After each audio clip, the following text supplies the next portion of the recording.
Divisão político-administrativa, relevo e clima são os temas da revisão de Geografia do Brasil. E você revê esses assuntos através de exercícios com o Éder. E aí, pessoal? Tudo tranquilinho? Preparadinho aí para a nossa aula de revisão 1? Grande revisão. Você vai recordar comigo aqui alguns dos aspectos mais importantes dessas nossas primeiras aulas aqui, não é?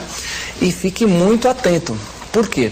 Como é que a gente montou essa revisão para você? Da seguinte maneira, eu separei questões muito importantes que já caíram em vestibular e que vão continuar caindo em vestibular, para você retomar, não é, a matéria, a teoria, a partir dessas questões. Então, a primeira questãozinha que eu separei, se der tempo de você anotar aí, anota, né? Não tenha medo não, pode anotar. A primeira grande questão que eu separei para vocês foi uma questão que vai retomar características da divisão político-administrativa do Brasil. Então você fica bem espertinho aí, ó. Veja a questão, que belezinha, ó. Veja lá que legal. Quais as principais mudanças? Acompanha comigo lá a leitura, tá dando para acompanhar? Ó? Quais as principais mudanças ocorridas na divisão político-administrativa do Brasil após a última Constituinte? Deu para ler?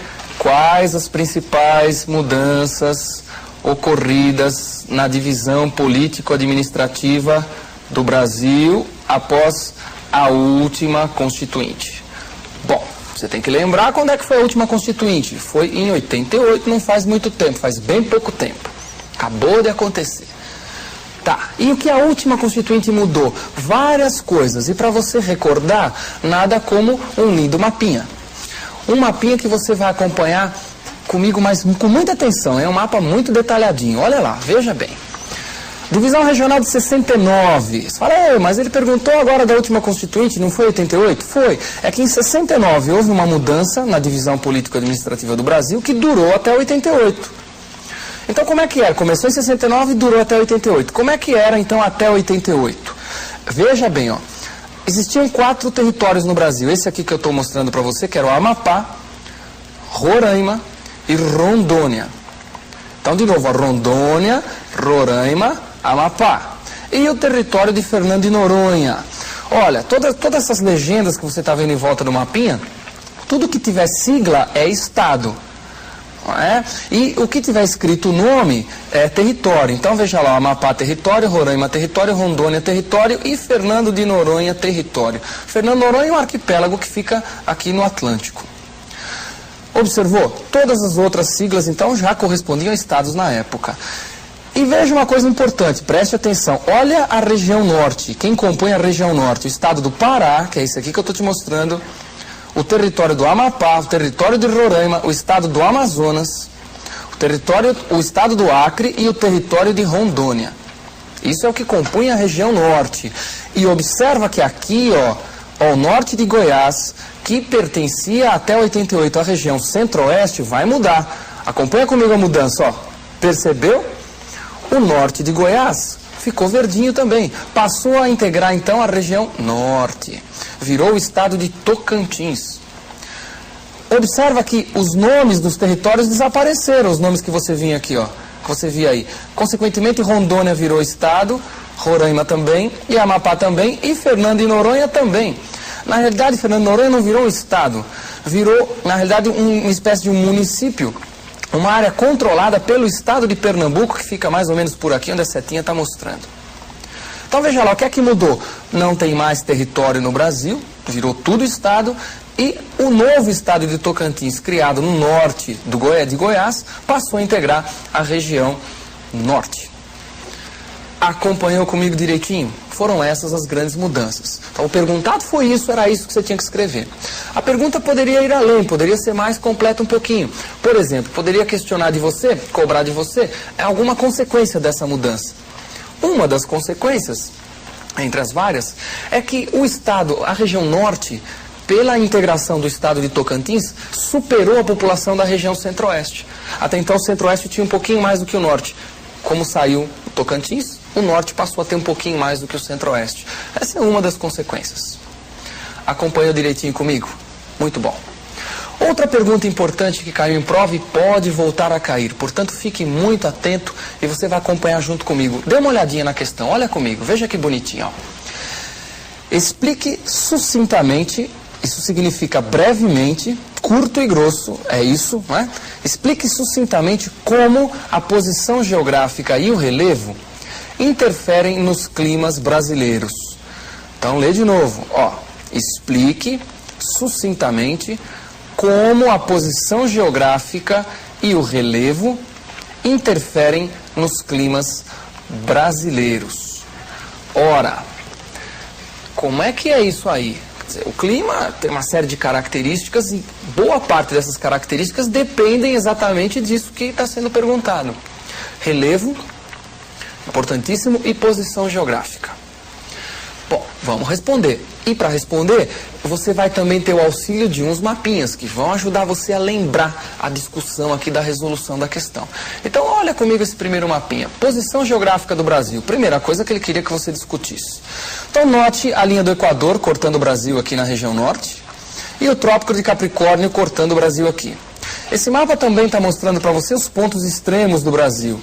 Mas que não, agora, para essa questão, não importa, esses dados aí não importam, né? Mas precisa lembrar que tem pontos extremos. O que você nota de importante quanto à posição geográfica? Que a maior parte do Brasil está do Trópico de Capricórnio por norte, entre o Equador e o Trópico de Capricórnio. Ou seja, está na zona tropical sul. Se está na zona tropical sul, o que é que acontece? Está na zona tropical sul, significa que o Brasil está em baixas latitudes, médias para baixas latitudes. Isso vai ter uma implicação direta no clima brasileiro, no tocante às temperaturas.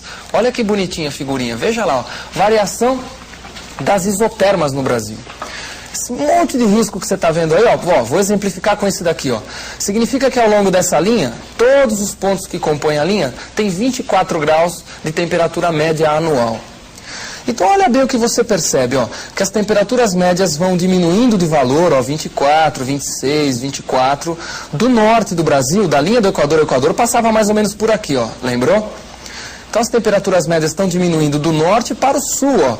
Quando você vai indo para o sul, veja que legal, vai caindo a temperatura para 22, para 20, para 16, para 18.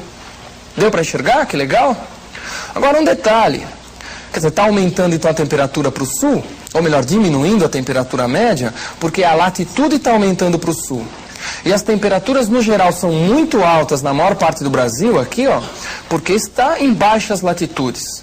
Agora, observa o seguinte, ó, aqui no sudeste, ó, também tem áreas com temperaturas médias não muito elevadas, 18 graus. Só que esse fator, essa característica já está dependendo mais do relevo do que da posição geográfica. Então, olha de novo essa figurinha que aí você vai entender o relevo, o efeito do relevo. Olha que legal, Brasil hipossométrico. Isso significa que é o mapa de altitudes do Brasil. Então, veja, ó, o que você vai perceber, olha a legenda aqui comigo, ó, que a maior parte do Brasil está em áreas com menos de 800 metros de altitude. E o que é que tem mais de 800 metros? 800 ou mais, o que está pintado com cor mais escurinha no seu mapa, que é isso aqui, ó. Então, consequentemente, aquelas temperaturas um pouquinho mais baixas que você viu, certamente são dessas áreas aqui, ó, onde está a setinha. Quer dizer, aí a altitude também interfere um pouco no clima, fazendo com que as temperaturas não subam tanto. Então, observe que o Brasil, quanto a altitudes, ele é muito baixinho, não é? Tem menos de 800 metros a maior parte do Brasil. Então, veja lá, ó, se tem baixas latitudes, está muito perto do Equador, e tem baixas altitudes, são dois fatores que interferem diretamente no clima, fazendo com que as temperaturas do Brasil sejam muito altas em média, diminuindo para o sul por causa do aumento da latitude, mas muito altas em média. Beleza? Ótimo. A última questãozinha dessa nossa primeira revisãozinha. Presta bastante atenção. Olha lá, acompanha comigo de novo, se der tempo de anotar, capricha aí. Compare o clima do litoral oriental nordestino, está imaginando onde fica? Litoral oriental nordestino? Com o predominante no Brasil central. Então vamos ler de novo. Compare o clima do litoral oriental nordestino com o predominante no Brasil central. Ó, perfeito. Então vamos fazer isso. Nós vamos comparar. Vamos comparar. E para comparar, mais uma vez você vai recorrer aqui a um mapinha. Não vem um mapinha na questão, você tem que imaginar na cabeça, não é? Então você vai ter que recorrer ao mapinha. Então vamos lá, veja que bonitinho, a figurinha vai ajudar um bocado, olha lá. Um mapa com os climas do Brasil. Então tem todos os climas aí. Ele quer o do litoral oriental do Nordeste, ó, litoral oriental do Nordeste é aqui, ó. Então é o chamado clima tropical úmido. É uma das denominações que ele recebe. Recebe outras. E o clima que predomina no Brasil Central, ó, o Brasil Central é essa região aqui, ó. Então o clima predominante qual que é? O tropical. Então ele quer que nós comparemos o tropical com o tropical úmido. Ora, para fazer essa comparação, nada melhor do que recordar os climogramas, que você também teria que estar imaginando na sua cabeça. Dê uma olhadinha, olha lá o climograma do tropical úmido, veja. Tropical úmido, olha o mapinha mostrando onde é que ele ocorre ali, ó, litoral nordestino, deu para enxergar ali, ó, bem no litoralzinho do Nordeste. Tá enxergando? Então veja lá, o que esse clima tá, o que esse gráfico, esse climograma está mostrando para você? A variação de temperatura que você lê desse lado de cá. Então você vê que as médias térmicas são muito altas, próximas a 30 graus o ano inteiro, né? A curva de temperatura é essa daqui, ó. Então fica muito quente o ano inteiro. Lembre-se que aqui embaixo, ó, nessa parte de baixo inferior do gráfico, estão sendo mostrados os meses do ano. Janeiro, fevereiro, março, abril, maio, junho, até dezembro. As barras, essas barrinhas aqui, ó, coloridas, indicam a quantidade de chuvas. Portanto, chove pouco em janeiro e as chuvas vão aumentando, aumentando e aumentando e chove muito quando? Olha aqui, ó, aqui está chovendo muito. Chove muito aqui, ó, em abril, maio, junho, julho. Então observa que está chovendo nos meses do meio do ano. Isso significa, portanto, que tem chuvas em que estação do ano? Chuvas de inverno. Então temperaturas muito altas ao longo do ano inteiro, com chuvas concentradas no inverno, no meio do ano. Essa é a grande característica desse clima. Quer dizer, a chuva é mal distribuída e está concentrada no inverno.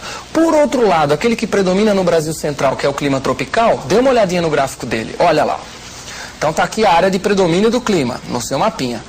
Mesma coisa, observa a temperatura, já não é tão alta, ela tem uma amplitude térmica um pouquinho maior, em função de estar um pouco mais distante do oceano, por exemplo. A maritimidade é um pouco menor desse clima, então a amplitude térmica é um pouquinho maior, quer dizer, a diferença entre a máxima no verão e a mínima no inverno é um pouquinho maior do que no litoral nordestino. E observe as chuvas comigo aqui embaixo, ó, nos meses do ano aqui, ó. Você vai ver que está chovendo mais, ó, as barras são maiores, ó, são maiores no começo do ano, vai indo para o meio do ano, vai diminuindo as barras, tá notando? E volta a crescer as barras para o final do ano. Quer dizer, quando a temperatura sobe lá, observa, quando a temperatura está subindo aqui, ó, a barra também está subindo, as barras de chuva estão subindo aqui embaixo também. Então o que você está notando? Que quando a temperatura é mais baixa, que é o inverno, não chove, ó, não tem barra aqui, ó. Deu para notar? Notou isso? Então nos dois climas tem chuvas mal distribuídas, só que no litoral nordestino concentrada no inverno. E no tropical do Brasil Central, concentradas no verão.